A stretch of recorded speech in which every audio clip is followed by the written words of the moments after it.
Hey guys, today is the day. It is time for my third annual sunscreen roundup. This is where I review and compare a bunch of different face sunscreens for you. This year I've actually decided to split this into two separate videos. So in this video we're just going to be focusing on mineral sunscreens, and then within the next couple of weeks I'll have one just for chemical sunscreens. My mission with these videos is to help you find a sunscreen that not only will you be able to tolerate wearing, but that you'll actually love wearing every single day. I really do believe that everyone can find the perfect sunscreen out there for them that they'll love applying every single day. So that's what I hope to help you find in these videos. I have 13 mineral sunscreens to talk about today. A lot of these are really bad. Some of them though I actually really like, and I'm going to be ranking them from worst to best. So you'll see a demo of how each one applies, what they look like after they set on my skin for 10 minutes, and also what they look like underneath foundation and concealer. And I did use the same foundation and concealer for every one of these. One quick note before we get right into it, you will notice I apply a very generous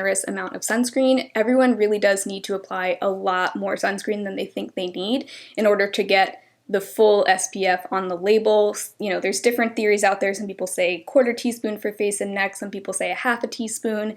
There's also like the 2 to 3 finger rule where you put a strip on like 3 of your fingers. I do try to follow that 2 to 3 finger rule, except for when they're super liquidy, then I just apply a lot. But basically, it's best to just apply a couple of layers, apply more than you think you need, and then apply a little bit more on top of that. And that is a good rule of thumb. So I'm really looking for a sunscreen that I can apply a lot of and also reapply throughout the day that's actually going to look good on my skin. And then for quick background, I do have normal to dry skin. So coming in at number 13 in last place, we have the Allgood SPF 50+ sunscreen butter. So this one is, yes, it is in an aluminum tin, which is really nice. Great, sustainably packaged, plastic-free option. Love to see it. It is water resistant, got a lot of great things going for it, except for the fact that it just does not look good at all on the skin. So this is a thick white cream. It is a zinc oxide based sunscreen. Unfortunately, it has a strong white cast and it just feels heavy and unpleasant on the skin. It also contains coconut oil high up on the ingredient list. So if that is something that breaks you out, I know a lot of people do break out from coconut oil, you'll want to skip this one. I also had some pilling with this one and it just looked textured under makeup. They do also make a tinted version of this that my friend actually really likes, so that may be a better option for you, but I just don't recommend this one as much as I really appreciate the sustainable packaging. It's just not a good sunscreen. Alright, in 12th place we have another one that I really don't recommend from Juice Beauty. This is the SPF 30 Oil-Free Moisturizer. This is another zinc oxide based sunscreen with a strong white cast. For an oil-free sunscreen, it feels very heavy and thick and emollient on the skin, and in my opinion it's just much too emollient to wear underneath makeup. It also has a citrusy fragrance. At $32, I just think it's overpriced for a bad sunscreen, and I just don't recommend it at all. A very similar one also from Juice Beauty in 11th place is their SPF 30 Sheer Mineral Moisturizer. For some reason on the back of this, they describe it as a 3-in-1 multitasking BB cream, but this is not a BB cream, it's just a white sunscreen. It is another zinc oxide only sunscreen for $32. I think I like this one maybe just a tiny bit better than the oil-free one. I think it might just have a slightly better look and feel on the skin, but it's still really bad. It's got that same citrusy fragrance, white cast, and it's just way too thick and emollient to wear underneath makeup. It makes my makeup slide around on it and just look separated, and I just do not recommend this one at all. These two Juice Beauty ones, as well as the ones from Babo and the one from REN, were actually sent to me by Skin Store, so thank you to Skin Store for sending those over. They did give me a 25% off discount code that I will list down below. Obviously don't buy these, but there is one that Skin Store sent me that I actually did like and do recommend, so we'll get to that later. Next we have number 10, another one that I don't really recommend is from Raw Elements. This is another one in an aluminum tin, another plastic-free option for you here. This is their Tinted Facial Moisturizer with SPF 30. This one is water resistant. Another zinc oxide based sunscreen. It has a warm beige tint that is quite dark for my skin. It really looks like something that I could wear as like a cream bronzer or something. It is extremely balmy and emollient and shiny. In my opinion, it's just too tacky and shiny to wear underneath makeup. It makes my makeup just slide around too much on top of it, even when I set it with powder. Also, it has, like, I think it's the rosemary oil in here that makes it smell like chicken seasoning or something, but yeah, just something to be aware of. I don't think that this would be well liked by very many people. It's not a terrible option if you really, really want something plastic free. I do like it better than that Allgood one. I probably wouldn't mind wearing this if I was just outside all day at the beach or something, not wearing makeup. But otherwise, I'm just not a huge fan of this. A few more that I don't recommend, and then we will get to the ones. I promise there are some that I actually do like in this round. So number 9, we have the Babo Botanicals Daily Sheer Sunscreen with SPF 40.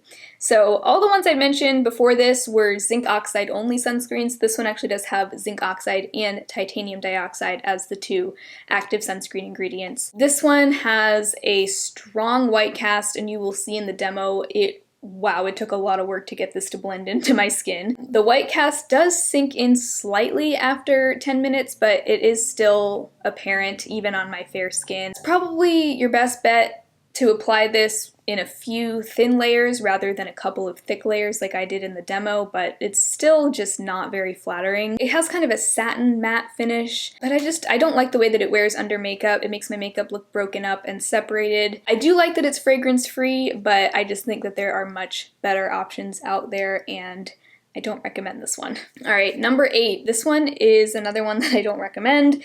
This is the REN Clean Screen Mineral SPF 30 Mattifying Face Sunscreen PA+++.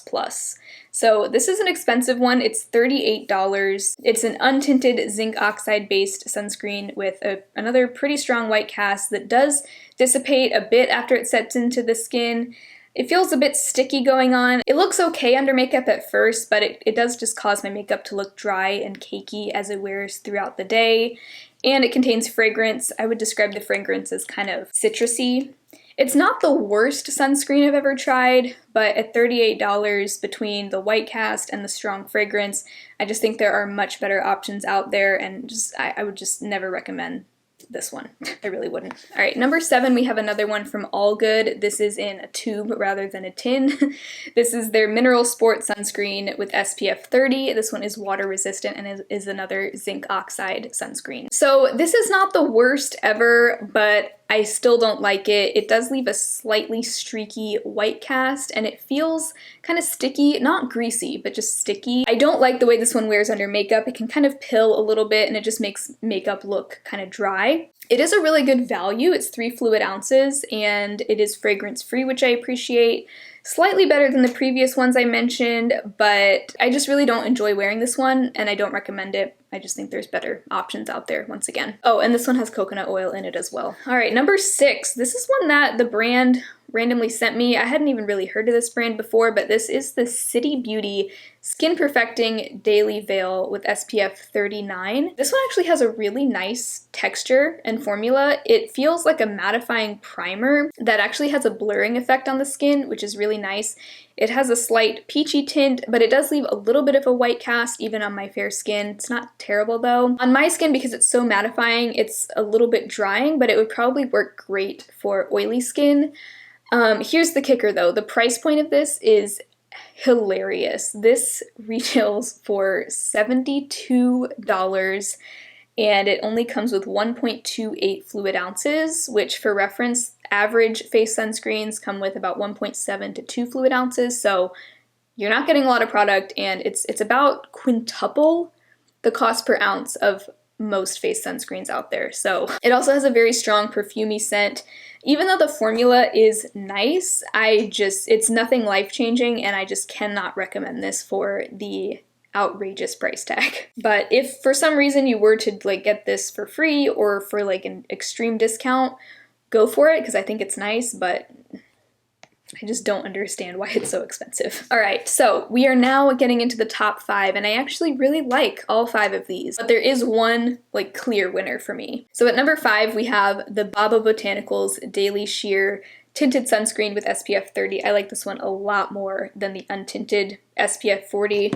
although I wish the SPF were a little bit higher, of course. This one also has both titanium dioxide and zinc oxide. This one actually has a very liquidy consistency, and the tint of this one is actually really opaque. It almost goes on like a foundation. And unlike a lot of tinted mineral sunscreens, this actually has a very glowy finish. I find that most tinted mineral sunscreens are quite matte, but this one is super, super glowy, which I actually really like for my dry skin. The tint, you'll notice, is a bit too dark and warm on me, but I feel like it blends in okay. It does feel slightly tacky on the skin, but I actually really, really enjoy the finish, and I think it wears pretty well under makeup. This is actually the one that I have on today. Because it's so liquidy, I find it kind of lightweight, and I think it does look pretty nice under makeup, but just have to be aware that it is super, super glowy. But because the tint is so opaque, I really do think that this needs to come in more than just this one shade. I mean, I think the same could be said for all tinted sunscreens, but especially one that has almost some coverage to it.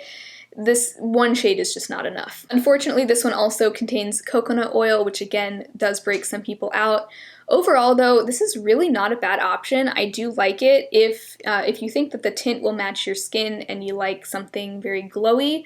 I think this is a good one. Alright, next for number 4 we have the Unsun Mineral Tinted Face Sunscreen Lotion with SPF 30. Unsun is actually a Black-owned brand and you can buy them at Target. This one has both titanium dioxide and zinc oxide, and it has a bronzy light brown tint that is definitely too deep for my skin tone, but it does blend out pretty translucent, so it would probably work well for a wide range of medium to deeper complexions. This has a really nice smoothing texture, and it does set down completely matte on the skin, which would make it a really great option for anyone with like normal to oily skin, I think. It does have a strong herbal lavender kind of scent. The scent and the matteness of this one just make it not quite the best fit for me personally, but I think this will be a fantastic option for anyone with a medium to deep skin tone looking for a nice matte water-resistant sunscreen. They actually do make another slightly more expensive tinted sunscreen that comes in a couple of different shades,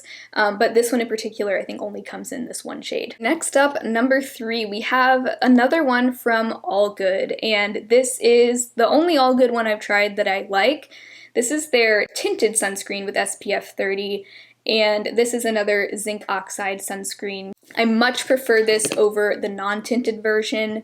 It has a translucent, like olivey beige tint to it that is once again clearly too dark for me, but again I think it would work well for a wide range of medium to deep skin tones, and I'm glad that there are some tinted sunscreen options out there that are going to work for people with darker skin than me. I don't find it quite as sticky as the non-tinted version, and it does set down to a nice skin-like finish and a matte feel. It feels matte without looking powdery matte, if that makes sense.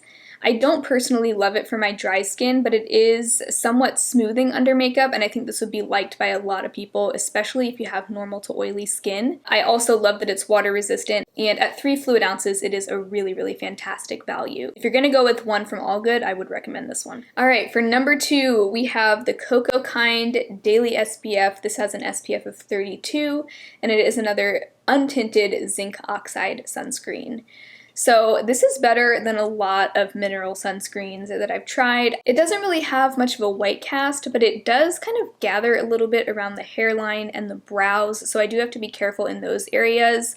But it does feel very moisturizing, and it has a nice glowy finish, and I do think it wears really nicely underneath makeup. I don't like it quite as much as my number 1, but I do really like that it is fragrance free, and I think that this is a great solid option that I will definitely enjoy and use all the way up. Finally, we have made it to the number 1 spot. This is my favorite of all the mineral sunscreens that I've been testing this year. This is the one that I have consistently wanted to reach for over all of these other ones, and it is the Kinship Self-Reflect Probiotic Moisturizing Sunscreen with SPF 32. So this is once again a zinc oxide formula, and this is the winner. I really, really enjoyed this one. This has a slight like neutrally beige tint. You know, I feel like it really does go on kind of clear though. You don't really see that tint on your skin. It has no added fragrance, but kind of a slight vanilla scent, I think just from the ingredients themselves that I really enjoy. It has a very creamy, hydrating texture, and it leaves a really beautiful, dewy, almost glass skin finish that I love. I also really like the way that it wears under makeup. I feel like it kind of grips the makeup nicely, and it doesn't make my makeup look heavy or broken up or anything. While this is my top favorite of the group, I do notice that it leaves a bit of a tacky feeling on the skin. It doesn't ever like set down, which because I have dry skin, I kind of prefer that. But you can kind of just feel it on the skin throughout the day, so I think some people might find it a little bit too heavy, just depends on your preferences. But despite that, I personally love this one even more, I think, than my mineral sunscreen winner from last year, which was the one from Versed. I still like the Versed one, and if you want one that kind of sets down to more of a skin-like finish rather than like a glowy finish, I would still highly recommend that one. This Kinship one also comes in a value size, which is probably what I would purchase next time, because it is kind of pricey. It's $25 for this size. But out of all the sunscreens, like I said, this is the one that I've consistently wanted to reach for over all of these, and it is almost empty. So for me, this is a total winner. I don't know that everyone would love this one, but I think this is a fantastic option. But really, I think any of these top 5, the Babo Tinted, the Unsun, the Allgood Tinted, the Cocokind, or the Kinship, would be a great option, just depending on your skin type, your skin tone, and what you're looking for in a sunscreen. Unfortunately though, all of my top picks are SPF 30 or SPF 32. I wish that there were a higher SPF option here, but that's just the way that it went this time. I will have some much higher SPF options in my chemical roundup though, but those are all of the mineral sunscreens that I've been testing this year. Like I said, I'll also link my ones from previous years below if you want to hear about even more sunscreens. I also want to give a shout out to Angie from Hot and Flashy. She does a similar big sunscreen roundup every single year. Super, super helpful. She's a big inspiration to me, so I'm going to link hers below. Definitely check hers out if you want some more options. And I'm also going to link below, for as many as I can find of these, a review from a deeper skinned YouTuber or Instagrammer, if I can find one, because obviously I can only give you my own experience on my skin tone, but there are lots of great BIPOC creators out there who can also share their experiences if you're curious to know how these are going to look on a deeper skin tone. So if you enjoyed this video, make sure to give it a thumbs up. Also make sure to subscribe and stick around for the chemical sunscreen roundup that'll be coming soon. But I hope you guys have a great rest of your day, and I will talk to you very soon in my next video. Bye.